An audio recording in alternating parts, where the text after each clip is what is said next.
à cause de la non-accession au crédit, pour les raisons que tu as évoquées, le coût des matériaux, le coût de la main-d'œuvre, enfin, avec tout ce qui va avec, par rapport aux normes RGE, fait que les gens n'ont pas les moyens, et on les comprend, j'en fais partie, pour rénover les logements, ils ne peuvent pas les louer, alors qu'au départ, ils avaient acheté justement pour investir. Donc en fin de compte, on a voulu faire quelque chose de très bien sur la base, encore une fois, sur la philosophie, sauf qu'à l'arrivée, c'est le chat qui se mord la queue. Bonjour Georges, écoute, je suis ravi de te retrouver aujourd'hui sur notre podcast #IMO. Ça fait longtemps que je te connais, c'est la première fois que j'ai l'occasion de t'interviewer officiellement. Je sais que tu es un habitué de l'exercice. Ah, bonjour Joss, ça me fait plaisir, d'abord plaisir partagé. À chaque fois qu'on doit se voir, il y a toujours quelque chose qui fait qu'on n'y arrive pas. Et là, c'est une bonne chose. Et puis, effectivement, ça va être sympa, c'est un bon exercice. Et je pense que l'actualité peut avoir une influence importante sur le monde de l'immobilier et de l'artisanat, puisqu'ils sont intimement liés pour moi. Est-ce que tu veux bien te présenter pour ceux qui nous écoutent aujourd'hui ? Donc, je suis Georges Bell. Dans un premier temps, je suis chef d'entreprise dans le second œuvre du bâtiment avec plusieurs sociétés. J'ai un petit groupe qui s'appelle Groupe Picaboo qui est basé à Romilly-sur-Seine. On a 42 collaborateurs aujourd'hui, donc c'est très bien. On sévit dans le second œuvre, donc électricité, plomberie, chauffage, clim, des SAE depuis 40 ans à travers des enseignes comme US, DSI et surtout maintenant Couverchel. Donc voilà. Et puis, comme le temps d'un chef d'entreprise n'est pas très pris, je suis engagé depuis maintenant quasiment 20 ans dans le réseau des chambres de métiers. Et j'ai la chance aujourd'hui d'être le président de la chambre des métiers et de l'artisanat de l'Aube, le vice-président de la chambre régionale des métiers, puisqu'on a été régionalisé. Et je suis en charge de la formation, de l'apprentissage. Et à ce titre, je préside aussi aux destinées d'Almea Formation Interpro, qui est le plus grand des CFA interprofessionnels, donc hors bâtiment, du Grand Est, et dont l'antenne auboise est à Pont-Sainte-Marie. Ok, super. Donc, tu es la seule personne que je connaisse qui a des journées de 48 heures. Voilà, alors ouais, je pense qu'on est plusieurs, mais effectivement, c'est ce que me dit mon épouse. Donc j'ai toujours peur en rentrant de trouver un avocat à côté de mes valises. Donc je fais très attention, effectivement. Donc la chambre des métiers et de l'artisanat. Oui. Qu'est-ce que c'est exactement ? Quel est son rôle dans l'économie locale notamment ? Alors la chambre, la chambre des métiers et de l'artisanat, c'est une institution qui a un peu plus de 120 ans. Ça a été créé via nos amis alsaciens. Donc voilà, on fête les 120 ans cette année. Il y a une chambre de métiers dans tous les départements. On a été régionalisé. Donc nous, on est la région Grand Est. On a une spécificité par rapport aux autres, c'est qu'on a 2 chambres associées qui sont donc les chambres de Moselle et d'Alsace qui sont de droit local, comme tout le monde sait, l'Alsace et la Moselle sont un peu à part. Ouais. Et donc voilà, donc c'est pas toujours simple, mais c'est toujours agréable. Et nos missions régaliennes sont au-delà de l'enregistrement et de la création d'entreprises artisanales, quelles qu'elles soient. C'est défendre les intérêts des artisans. Il y a plus de 250 métiers artisanaux en France.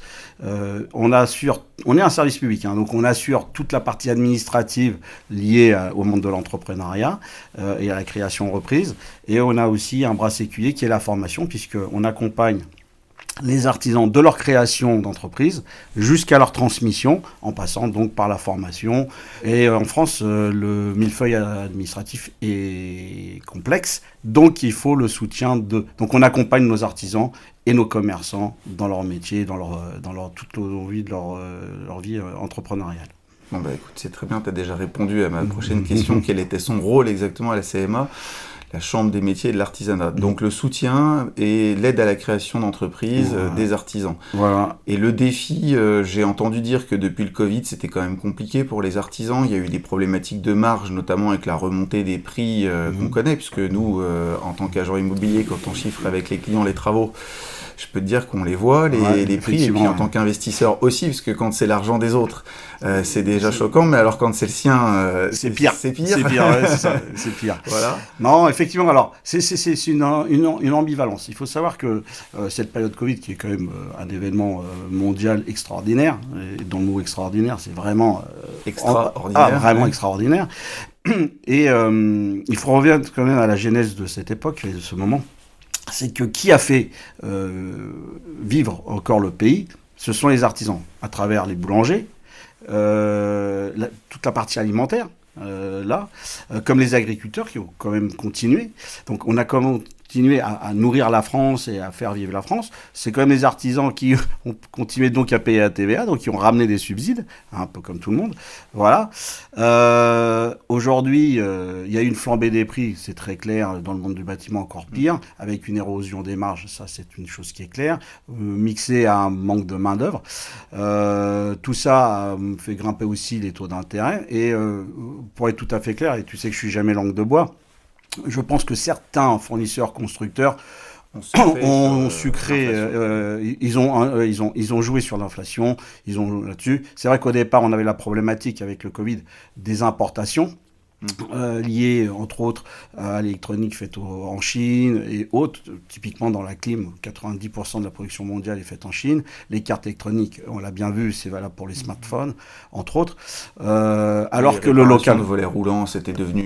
C'est même, on n'a pas les moteurs, on n'a pas les télécommandes. En fait, c'est là où on s'est aperçu aussi au niveau national qu'on avait une dépendance à l'extérieur. C'est pour ça aussi que l'artisanat étant moins exportable, a pu tenir aussi durant cette période, continuer à travailler.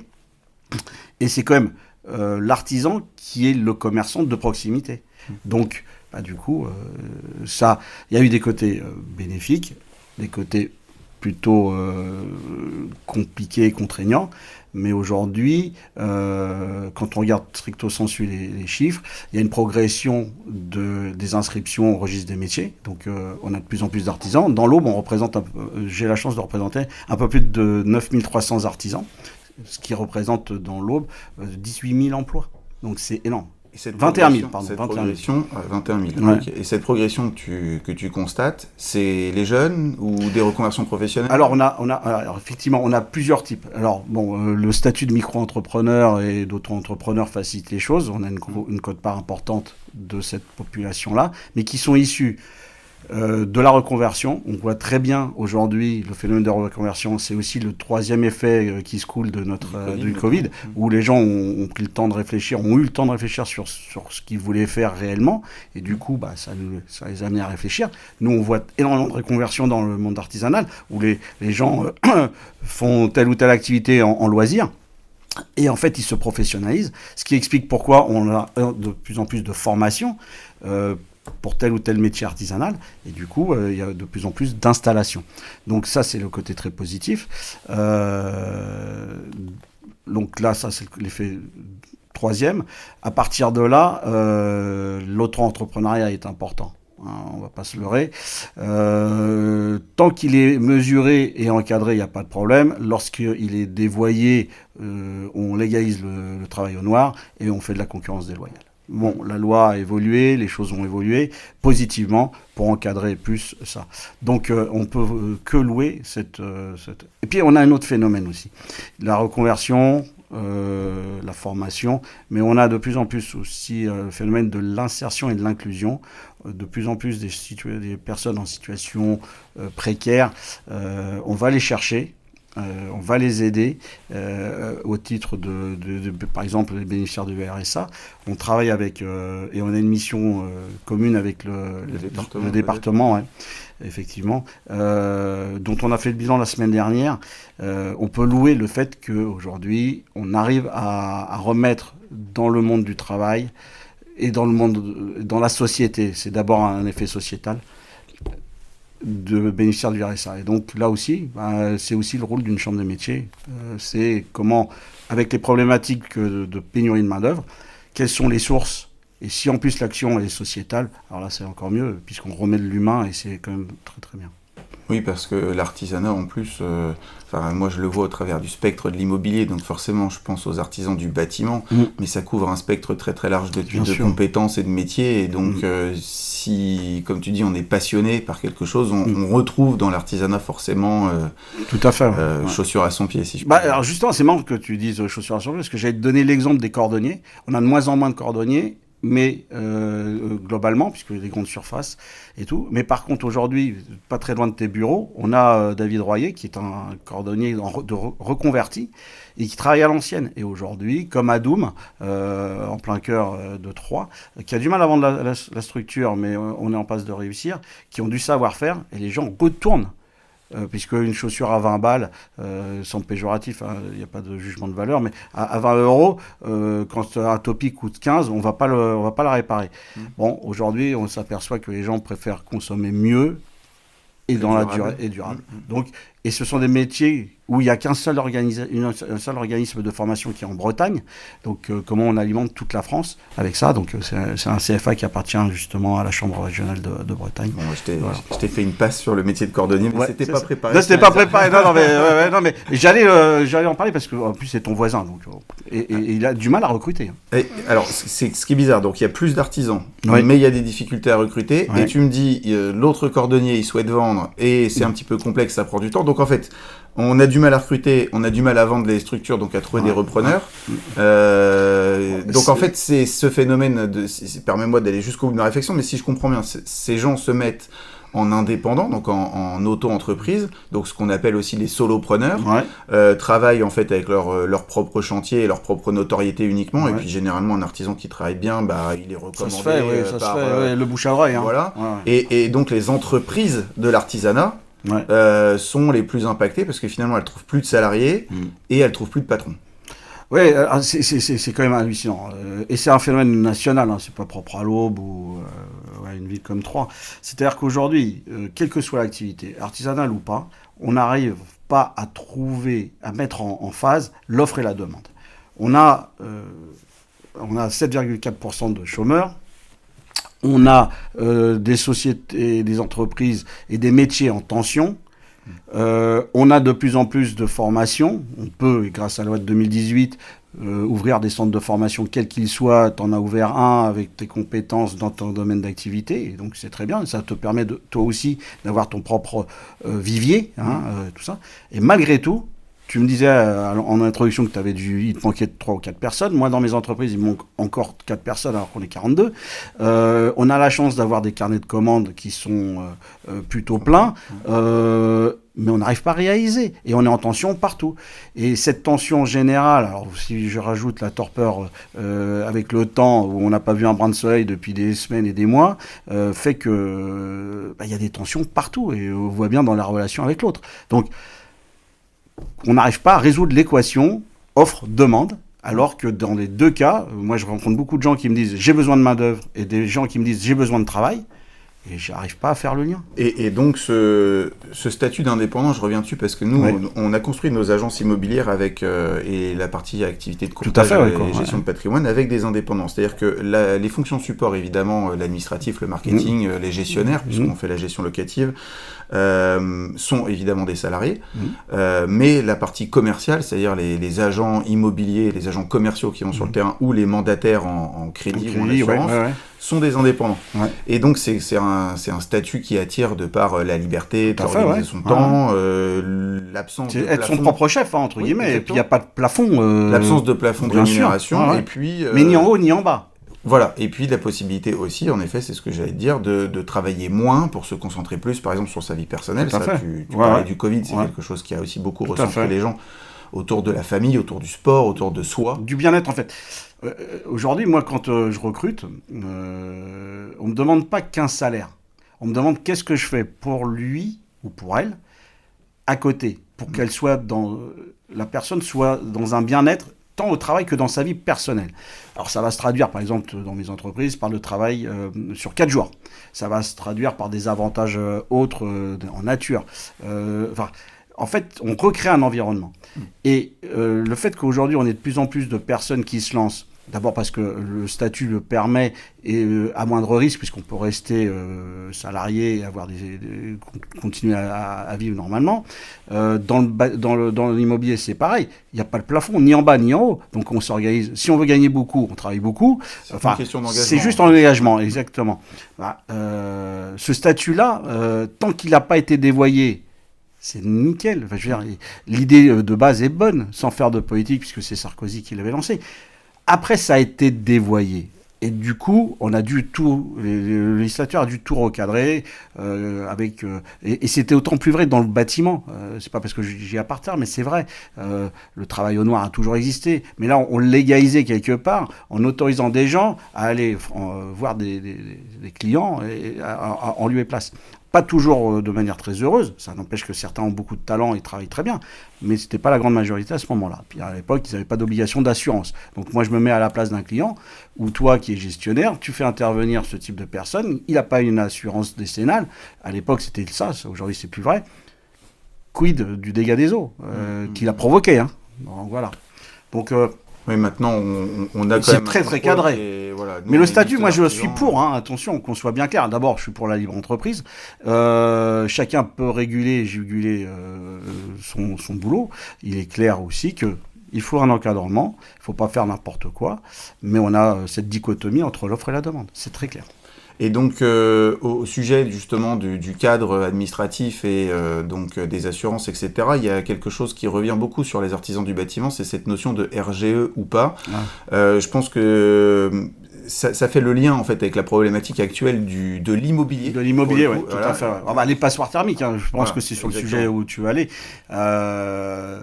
Ouais, alors là encore, il y a une dichotomie totale. C'est-à-dire le problème, c'est qu'il y a la volonté de l'État et puis la communication, le marketing qui est fait autour, et la réalité de terrain que je pense, toi et moi, on partage aujourd'hui. Sur la réalité, oui. En fait, si tu veux, d'un côté, nous, on représente les bailleurs privés, puisque donc en tant que gestionnaire, on a 3200 appartements gérés entre le Grand Est et l'Île-de-France. Donc ça représente un certain nombre de propriétaires, puisque tout le monde ne possède pas un seul appartement. On est bien d'accord. Certains en ont plus, mais en tout cas, voilà, ça fait quand même un certain nombre de propriétaires aujourd'hui qui sont directement impactés par la loi climat qui aujourd'hui dit que à partir de 2025 et puis jusqu'en 2028, etc., 30, voilà, on va avoir des étapes, en fait, des marches qui font que E, puis F, puis G vont plutôt dans l'inverse. G, F et E, voilà. On va remonter dans la hiérarchie. Vont devenir des lettres donc, de performance énergétique qui ne seront plus autorisées dans le marché locatif, sauf que quand on regarde la réalité de terrain, la crise actuelle fait que les promoteurs ont complètement cessé leur activité, bien malgré eux, mais voilà, pour des questions de rentabilité, d'incapacité à vendre, et en plus de ça, de l'augmentation des coûts de la construction dont on a parlé. Donc moins de logements neufs entrent sur le marché, et une bonne partie des logements anciens en sortent, et ils en sortent, je dirais, presque malgré les propriétaires. Oui, parce que quand on fait les devis pour changer de lettre, et donc améliorer les performances énergétiques, on s'aperçoit que c'est infernal, surtout en copropriété, ça représente des sommes astronomiques. Et donc les gens qui essayent de se séparer malgré tout de ces logements en se disant je vais trouver un repreneur qui lui va faire les travaux. Pareil, en préambule, avant de lancer le podcast, on en parlait tous les deux. Nous, notre activité de courtage et de financement, donc du coup, accompagne ces gens-là dans la recherche du financement avec les audits énergétiques qui sont réalisés par les cabinets de diagnostic et qui disent pour retrouver une lettre plus favorable, vous devez investir 20, 30, 40 000 euros sur des superficies qui sont petites. Et donc, du coup, les banquiers disent, si vous n'êtes pas en capacité de financer les travaux futurs jusqu'à 2030, pour que le logement reste louable, on ne vous finance pas. En fait, t'as tout dit et t'as très bien résumé la situation, c'est le chat qui se mord la queue. C'est-à-dire qu'il y a une volonté affichée de l'État par rapport aux passoires thermiques, un chiffre qui est annoncé de 50 milliards d'aides à la rénovation énergétique. Et à côté de ça, on veut caler les choses en professionnalisant, en labellisant et en donnant une reconnaissance à l'artisan, alors type RGE, reconnu par rapport à tout ça et à sa capacité à respecter le savoir-faire pour en faire un habitat thermiquement raisonnable. Le problème, c'est qu'aujourd'hui, il y a ce qui est affiché, que le RGE est devenu, et tout le monde peut l'avoir, il suffit de faire la formation. Donc, je crois, c'est un label payant. On le paye, alors on fait la formation, on le paye. Après, dans le RGE, il y a plusieurs Cali. Alors, Cali-Pac pour les pompes à chaleur, Cali ENR pour sa globalité, Cali-Chauffe, Cali-Bois pour les chaudières bois, etc. Donc, il y a, et à chaque fois, on paye. Donc, l'artisan paye à chaque fois. Il s'avère qu'on voit arriver sur ces marchés, moi, ce que j'appelle des escrocs-termes, qui sont que d'une bande de commerciaux. Et vous avez des appels, moi j'ai un prénom de vieux, je m'appelle Georges. Je reçois des appels le soir, alors même si c'est normatif et normé, ça ne les empêche pas d'eux. Et la première question, c'est si vous êtes propriétaire. Si vous dites vous avez le malheur que vous êtes propriétaire, ça découle. Et là, le gars, si vous avez le malheur de prendre un rendez-vous, il reste chez vous pendant 3 heures. Et tant que vous n'avez pas appuyé 3 fois et bien fort sur 3 carbones pour signer le bon de commande, les prix sont exorbitants. Ils font des promesses avec des réductions via les primes comme ma prime rénov et les C2E. En fait, on a ouvert la boîte de Pandore à des gens pas très... ni des professionnels, très clairement. Ils sous-traitent de niveau 2, 3, 4. C'est une bande de commerciaux aujourd'hui qui se servent de la législation et qui aujourd'hui, c'est le panneau photovoltaïque qui est en vogue. Les pompes à chaleur l'étaient. Alors c'était valable avec les crédits d'impôt, puis avec les RGE et tout. Aujourd'hui, en fait, on se demande pourquoi on paye. Et moi, il y a de plus en plus d'artisans du bâtiment qui étaient RGE, qui ne renouvellent pas, puisqu'ils disent mais quel est mon avantage concurrentiel, dans quelle mesure on reconnaît via ce stempel ma qualité, non pas d'artisan, mais de professionnel de la profession, que ce soit du chauffage, de l'isolation, etc. Et puis, comme on est en France et que à chaque fois, il faut des papiers.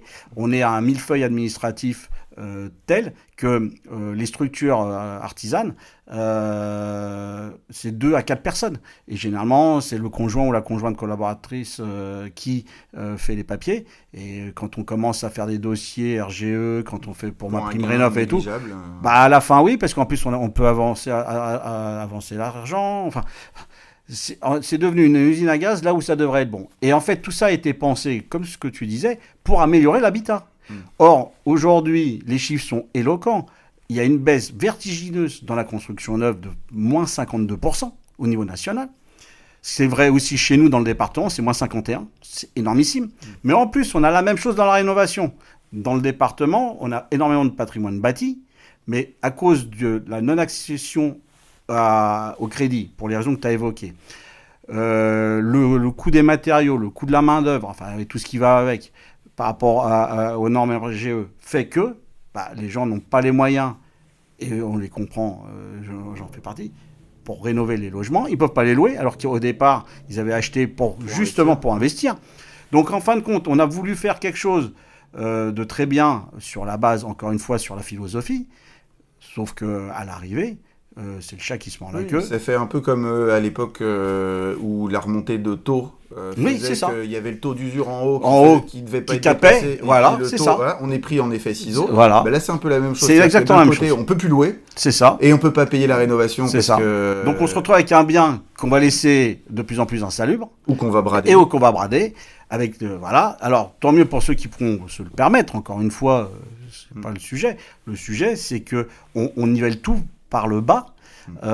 Et dans certains cas, c'est une histoire d'une vie, c'est leur retraite, c'est le patrimoine qu'ils ont créé. En France, on est très attaché, il y a plus de 68% des Français qui sont propriétaires, et on est très attaché à la notion de patrimoine. Voilà. Comment fait-on ? Et aujourd'hui, nous, on se bat, nous, en Chambre des métiers, et à travers les organisations professionnelles, je suis vice-président de la CAPEB, justement, pour dire, attention, c'est très bien sur le papier, mais dans le process et dans la mise en œuvre, il y a des dévoiements, ça ouvre la boîte de Pandore à des escrocs, qui, eux, ont une force et commerciale et administrative qui résolvent énormément de choses grâce à leur batterie de secrétaires et de secrétariat, qui font des promesses, on le voit sur les panneaux, jusqu'à 63 000 euros.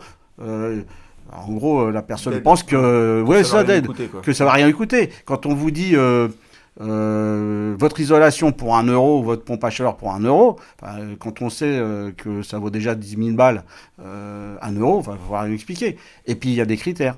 Donc, et en plus, dans les critères, aujourd'hui, on s'aperçoit qu'ils bénéficient, alors là, je ne veux pas tomber là-dedans, mais à des gens qui ont des revenus plutôt très élevés ou des gens qui n'ont pas beaucoup.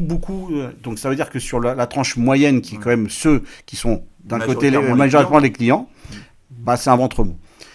Et ça pose un vrai problème. Et donc, du coup, le bâtiment, on a tendance à dire quand le bâtiment va, tout va. Aujourd'hui, le bâtiment va pas bien, mais c'est une des raisons pour laquelle l'immobilier ne va pas bien. L'un est intimement lié à l'autre. C'est pas de problème. L'immobilier, on dit couramment, nous, que l'immobilier, c'est la vache à lait de l'État. C'est ce qui rapporte le plus. Regardez avec la TVA, regardez avec les droits de mutation. C'est un truc de fou. Et moins il y a de ventes, moins il y a d'acquisition, moins il y a de TVA, c'est un cercle vicieux. Et on est tous vraiment tous interdépendants. Ok. Bon, bah écoute, pas de surprise, on est aligné là-dessus. Non, le même constat, là-dessus, il n'y a pas de problème. Comment on peut collaborer, les artisans du bâtiment et nous, agences immobilières, pour remettre la machine en route? Qu'est-ce qu'on peut faire ensemble?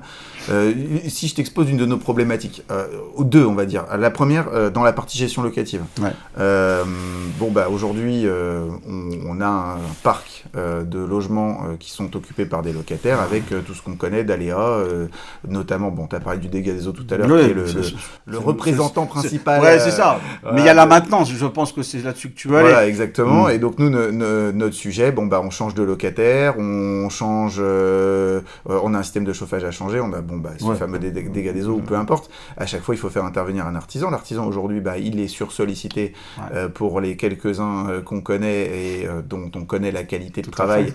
Et le coût raisonnable entre ce qu'ils font et ce qu'ils facturent, parce qu'il y a ça aussi, certains sont très très bien, très réactifs, mais à des tarifs où les propriétaires bailleurs en fait nous opposent une fin de non-recevoir. Tout à fait. Comment on fait en fait pour trouver les bons... Parce que je veux dire, moi à titre personnel, j'ai même envisagé de recruter un artisan. Je t'avais sollicité. Je t'avais même dit, est-ce qu'il n'y a pas une petite entreprise à reprendre, parce que on n'a pas de quoi alimenter une grosse structure, mais voilà. Et notamment dans le multiservice, parce qu'aujourd'hui, ce qui nous manque, c'est quelqu'un qui soit assez agile. C'est super bricoleur, mais dans le bon sens du terme, dans le sens noble de la chose. Et donc, tu me parles des CFA, tu me parles des formations, etc. Mais j'ai un ami qui est entrepreneur dans le bâtiment, qui est plombier et électricien, et qui cherche à recruter depuis 1 an et demi.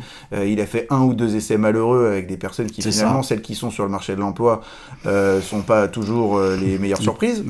Et il est dans la galère. Et donc, je me dis, moi qui suis... pas dans le métier, on va dire. Voilà, c'est ça. Donc, on va dire dans l'incapacité d'assumer ton rôle, finalement, de chef d'entreprise du bâtiment. C'est pas du tout ce que je recherche. Je voudrais quelqu'un, comme tu dis, super bricoleur, mais plutôt indépendant. Je me dis, je rêve, sauf si je mets 10 000 € par mois sur la table. Et puis et encore, je suis même pas sûr. Franchement, Jocelyn, je suis même pas sûr. Parce que, effectivement, c'est une équation qui est compliquée. Effectivement, nous, dans le groupe, on a une société qui fait de la maintenance, etc. Aujourd'hui, on a 4 personnes qui, à temps plein, bien évidemment, sur les métiers du chauffage, de la clim, de la plomberie et de l'électricité. Aujourd'hui, quand on nous appelle, on arrive à répondre, à intervenir dans les 3 jours, sauf l'urgence. Donc là, et quand c'est vraiment grave, on fait intervenir même un plombier d'une autre structure. Un ballon d'eau chaude qui s'arrête le vendredi, par exemple. Voilà, c'est le truc. Voilà. Ça, c'est ce qu'il y a de pire, le coup de fil de 16h45, un ballon qui est mort. Moi, je pense que... Et je connais beaucoup puisqu'on les a accompagnés à travers la chambre, j'en ai conseillé un paquet de gens, comme tu dis, comme on disait tout à l'heure, multiservices et super bricoleurs. Quand moi-même, je les sollicite, quoi que ce soit à titre perso ou pour me donner un coup de main, ils sont tellement bons et overbookés que le bouche à oreille suffit. Et là, moi, par rapport à ta question initiale, je pense que la seule solution intelligente, c'est de trouver... et de tomber d'accord avec un professionnel qui dédie une personne. Je pense que c'est ça qu'il faut faire, qui dédie une personne. Alors, je ne parle pas de l'urgence, mais en tout cas dans la maintenance, donc c'est un peu différent, c'est pas le dépannage. Tant de jours par semaine, par mois, pour le promoteur, pour le bailleur, pour qu'il puisse y travailler. Parce que sinon, c'est pas bon. Ça marchera pas. C'est valable sur des chantiers prévus, etc. Mais regarde, hier soir, ma gestionnaire pour un logement qui m'appartient m'appelle. On a loué, donc c'est un logement qui est loué en Airbnb en plus avec des réservations qui arrivent sur les jours qui arrivent. Et elle me dit, fuite d'eau dans l'appartement du dessous, ça vient de la douche de l'appartement que tu possèdes et que tu loues. Mais le plombier qui est intervenu entre un check-in et un check-out, c'est-à-dire donc entre 2 locataires, nous dit finalement la cabine est morte, il faut la changer. Donc ça, c'est une urgence. Donc je dis, bah d'accord, c'est combien le devis? Il faut l'accepter tout de suite. Il faut presque faire les travaux dans la foulée. Ouais. Parce que sinon, je suis obligé d'appeler les gens qui ont réservé. Ah, et puis donc il y a un manque à gagner. C'est surtout que le locataire qui pensait avoir son logement à 15h, il faut qu'il se trouve autre chose, tu vois ce que je veux dire. En termes de relations commerciales et d'images, etc., c'est terrible. Et donc, moi, c'est plus ça, en fait, ma problématique. Et donc, là où est mon point, c'est, on parlait de la formation tout à l'heure, etc. Moi, je serais même prêt à dire... que quelque part, à la limite, incuber dans une autre entreprise, peut-être, parce que... bien sûr. Mais peut-être qu'on peut créer le poste en lien avec, je parle des structures ou peu importe, mais voilà, en disant, bah voilà, avec à vocation, d'ici 1 an ou 2, d'avoir un emploi au sein du groupe, etc. Mais en fait, on voit pas de solution simple et où on peut construire le truc ensemble. Enfin, voilà, c'est un peu une bouteille à la mer. Non, mais alors, par rapport... Alors, et là-dessus, en plus, tu rajoutes un autre phénomène qui aujourd'hui, on le vit pas bien. C'est la disponibilité des produits. Qu'on le veuille ou non, on est toujours prêt à payer plus cher pour avoir le service et puis la cam tout de suite, pour la simple et bonne raison que dans le cadre du problème évoqué, il faut réagir. Si on n'a pas la bonne cabine, avec la bonne dimension par rapport à l'existant, ça se trouve, on va attendre 15 jours. Et là, c'est un manque à gagner terrible. Et là, c'est pas la faute, entre guillemets, ni du propriétaire, ni de l'artisan. Maintenant, par rapport à l'idée de la formation, moi, j'ai 8 apprentis dans mes structures, dont 2 dans la section dépannage, maintenance dépannage. On les forme. Ils restent là longtemps. Parce qu'un dépanneur, c'est un métier bien à part. Donc, on les forme longtemps, ils s'accompagnent avec nos seniors, etc. C'est ce que je fais déjà. Et la problématique, c'est qu'on pourrait aller plus loin parce qu'aujourd'hui, cette loi de 2018 qui a été mise en place sur la formation, on peut faire la formation. Aujourd'hui, ce qui nous manque, effectivement, c'est bien sûr la ressource humaine, mais ça, on arrive à peu près encore à avoir quelques vocations, c'est le réceptacle. On a le problème aussi des entreprises qui n'accueillent pas ou qui ne veulent plus accueillir. Ça, du côté employeur, formateur, donc les professionnels, les artisans. Et puis derrière, quel avenir? Mais ton idée de pouvoir faire un pool où en fait, on les forme et qu'on les dédie bien évidemment, qu'on garde quand ils respectent bien évidemment les valeurs qui sont les nôtres, parce qu'il y a ça aussi, ils peuvent être des très bons professionnels, mais à côté de ça, moi je suis très attaché à l'humain, à la bienveillance, mais surtout au respect de l'autre. Tu ne peux pas offrir une qualité de vie au travail, une culture d'entreprise, etc. et accepter que les gens viennent finalement se servir que du bénéfice pour eux. Tout à fait. Bon, ça c'est un problème national, c'est un vrai problème. On est tous d'accord, on le retrouve dans tout. Mais c'est vrai, je suis d'accord. Pour le coup, le moment charnière a été le Covid justement. Oui, la bascule s'est faite là il y a 5 ans. On est d'accord. Je me suis aperçu dans les rapports où même au sein de mon équipe, on travaille sur le pourquoi vous êtes chez Joya, qu'est-ce que Joya vous apporte aujourd'hui et qu'est-ce que vous apportez à Joya. Et c'est vrai qu'on nous objecte tout le temps les choses que nous, on pourrait faire ou qu'il faudrait faire ou qu'on aimerait qu'on fasse, etc. Et dès qu'on change un petit peu le paradigme et qu'on dit, et toi, tu fais quoi pour l'entreprise, c'est un peu plus... alors, pour être tout à fait transparent sur les structures, on vient de faire un audit RH complet avec un rendu qui a eu lieu il y a 15 jours. C'est exactement ce que tu dis. C'est-à-dire que tant qu'il y a moi, je ne suis pas dans l'opposition patron-salarié. Au contraire, moi, je suis dans la notion de partage comme toi, où en plus, il y a vocation à faire ensemble depuis longtemps. Les structures, elles sont là depuis 40, 50 ans. Moi, j'ai la majorité, 80% de mes équipes, ils sont là depuis très longtemps. Ils m'accompagnent depuis le début. Ils étaient même là avec mes prédécesseurs. Mais on a cassé un peu quelque chose. Il y a une humanité qui s'est déchirée, qu'on le veuille ou non. Ça va faire vieux con en disant avant c'était mieux, mais aujourd'hui tout le Covid, la torpeur générale, la guerre, la crise éco, l'inflation, mais pas les gens. La politique et puis alors, si on redescend au niveau national avec la dissolution de l'Assemblée, ce qui nous met tous, et le monde artisanal en particulier, dans l'attentisme.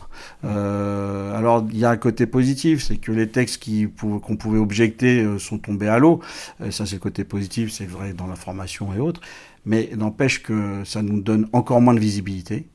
les médias, qu'on le veuille ou non, alors on est sur un média, mais certains alimentent la peur, et donc les gens n'ont pas besoin de ça. Le fait qu'on ne voit pas le soleil ne fait pas du bien non plus. Et puis on est pris entre les promesses des uns des autres, avec à chaque fois des incidences directes sur nos business. Donc au final, tout le monde attend. C'est ça. D'un côté, sans, comme tu disais tout à l'heure, sans parler de la couleur du vélo, et peu importe, mais d'un côté, on a une politique qui nous dit, notamment la loi climat, c'est ça. Qui nous impose des choses. Hein. Sera modifiée en allant dans le sens d'un allègement des obligations ou d'un report de celles-ci. On n'en sait pas trop rien. En tout cas, voilà, détendez-vous, ça va bien se passer. Ouais, sauf qu'on ne sait pas quand est-ce que ça va se passer et dans quelles conditions. Et puis les promesses engagent que ceux qui y croient. Qui y croient et qui les entendent. Et puis de l'autre côté, on nous dit certaines lois qui ont été polémiques, comme par exemple la loi anti-squat. Exact. Ça, vous avez un vrai sujet, vous, les bailleurs et les promoteurs, les propriétaires. Alors nous, dans notre parc aujourd'hui, non. Non, mais en fait, les bailleurs privés qui vous rejoignent, à mon avis, il y a un vrai sujet. Complètement. Ils sont souvent face à des choses qui sont compliquées, comme un squat potentiellement, mais pas que. Mais pas que. Problématique d'impayé. On est bien d'accord. Tu vois, quand les gens ils ont moins d'argent, ils vont pas cesser de se nourrir. La première chose qu'ils vont cesser de faire, c'est de payer les loyers. Donc, on est bien d'accord. Donc nous, on a un système assurantiel, etc., qui couvre nos propriétaires bailleurs, ce qu'on appelle la GLI, garantie loyer impayé, qui, pour le coup, celle qu'on a mis en place nous satisfait pleinement, puisqu'elle prend en charge, lorsqu'on a un candidat locataire, en fait, on lui fait remplir un dossier directement en ligne sur le site de la GLI, c'est elle qui donne son aval ou pas. Exactement, et donc en fait, elle prend la responsabilité aussi, notamment des falsifications des pièces. Tu vois, parce que l'autre sujet qu'on a, nous, c'est quid du faux avis d'imposition, la fausse fiche de paye. Et donc, du coup, comme tout est chargé sur le site de l'assureur et que c'est l'assureur qui délivre un certificat qui dit je prends ou pas le risque d'assurer cette personne, ça limite déjà pas mal la chose. Et du coup, il peut pas y revenir, si tu veux. Il peut pas nous dire a posteriori, et comme c'est déjà arrivé chez des confrères à moi, finalement votre impayé je l'assure plus parce que je me suis aperçu que le dossier que vous m'avez envoyé, il comporte une fausse déclaration, voilà. Et donc, ça suffit à dire que je me décharge de ma responsabilité. Et donc, le propriétaire bailleur qui a payé sa GLI pendant des années, au moment où il a son sinistre, la personne qui paye plus, on lui dit qu'il a payé pour rien. Et on peut rien faire. Donc, nous, on est complètement exempt de ce risque grâce notamment à cette plateforme et au fait que c'est l'assureur qui valide les documents et qui dit oui, feu vert ou non, je ne prends pas. Mais on arrive à limiter le taux d'incidence sur notre parc. Malgré tout, cette tension locative, le fait qu'il y ait moins de logements créés, moins de logements neufs et moins de logements disponibles du fait des passoires énergétiques de l'ancien qui sort de la location, fait que on loue presque tout notre parc. Alors attention, évidemment, il en reste, bien évidemment, mais il y a encore des choses dans les bâtiments qui sont eux-mêmes énergivores, par exemple, où les gens nous disent en fait je vais pas aller là parce que ça va me coûter 150, 200, 300 euros par mois d'électricité, de gaz, et donc en fait c'est un budget que j'ai plus pour d'autres choses. Donc très clairement c'est une préoccupation aujourd'hui, mais malgré tout voilà, les cœurs de cible, etc., tous les biens qui sont vraiment ce que recherchent les madame locataires, tout le monde, voilà, exactement, ils partent à des prix qui sont très raisonnables, et donc on a encore des belles opportunités malgré tout d'investissement locatif. Non mais c'est sûr. Non mais j'en suis convaincu. Mais et là-dessus, on va faire très pessimiste encore, parce que depuis tout à l'heure on est le cas sur le. C'est pas nous qui ramenons. C'est pas nous qui. C'est sûr que là. Mais tu rajoutes en plus sur notre territoire les problématiques de terrain disponible et des terrains à construire. Vu qu'on est sur un territoire très agricole, ils lâchent pas facilement leurs terres. Et puis avec zéro la ZFE dans un certain cas pour les automobiles et la zéro artificialisation, la ZAN, oui, c'est ça, n'est pas là pour nous aider. Et on a déjà un problème de PLU, on rajoute ça.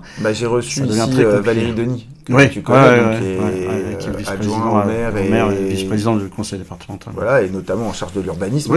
Et il me disait qu'il était totalement contre cette... que c'était cette position de dire on construit plus dans des situations comme nous, où on est, comme tu dis, en zone rurale, avec les problématiques de terrain que tu évoques.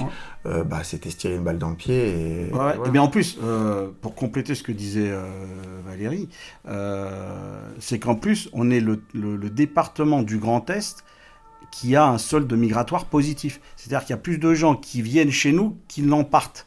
Il faut bien les loger. Si ceux qui partent pas, ça fait qu'il n'y a pas de disponibilité. Voilà. Il y a pas de donc vacances, ceux qui arrivent, qu'est-ce qu'on fait? Donc on voit aussi dans le Pays d'Hôte ou dans le Nogentais des prix qui flambent parce que c'est la première porte d'entrée avec la 5 d'un côté et Provins 89 dans l'autre aussi, 77-89.